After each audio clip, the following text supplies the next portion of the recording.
Prime Minister Netanyahu is cutting short his visit. He is meeting President Vladimir Putin right now. The men are talking about Syria and Iranian entrenchment in the country. But after the meeting, instead of spending the night there, he is rushing back tonight to Jerusalem a full day earlier than planned because it is expected that Israel's Attorney General could announce his decision on bribery indictments tomorrow. Multiple Hebrew language reports say the Attorney General will make up his mind and announce the decision on those 3 corruption cases again tomorrow. It is a major deal. With us now in Moscow is Julia Chapman. I want to ask about this meeting. It just got started. They're meeting right now.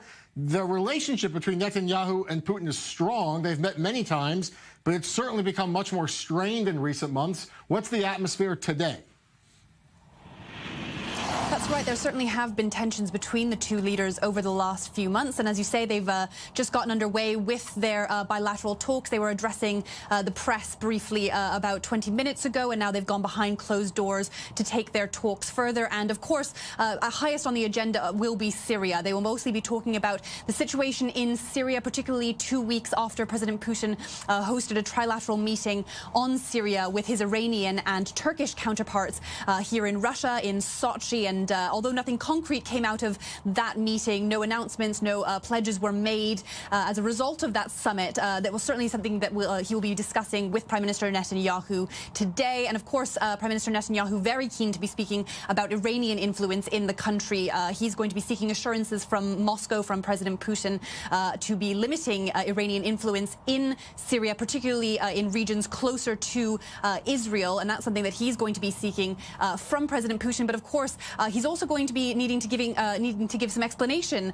to President Putin about airstrikes that Israel has been carrying out in Syria. Moscow has been increasingly losing patience with Israel as some of these attacks are getting a little bit too close to home, too close for comfort for Russia, particularly amid the backdrop of the attack in September, where 15 Russian servicemen were killed when a Russian military plane was shot down by a Syrian jet that was trying to defend from an Israeli attack. So after that incident, there was an enormous amount of tension between the two leaders. Russia made it clear that they blame Israel for the development of that airstrike, even though it was a Syrian battery that shot down the Russian jet. They blame Israel for leading the airstrike in the first place. I want to ask about that. You mentioned the alarm about Israeli airstrikes in Syria coming too close to comfort. Since the last time Netanyahu and Putin met, Julia, the S-300, this newer, state-of-the-art air defense system is now in place near Damascus. It could be a game changer. It impacts the way perhaps Israel will do airstrikes against Iranian targets. The S-300s, the Iranian,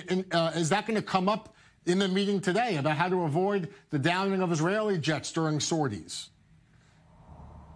Yes, that's certainly something that we can expect Prime Minister Netanyahu to be raising with Vladimir Putin, his Russian counterpart.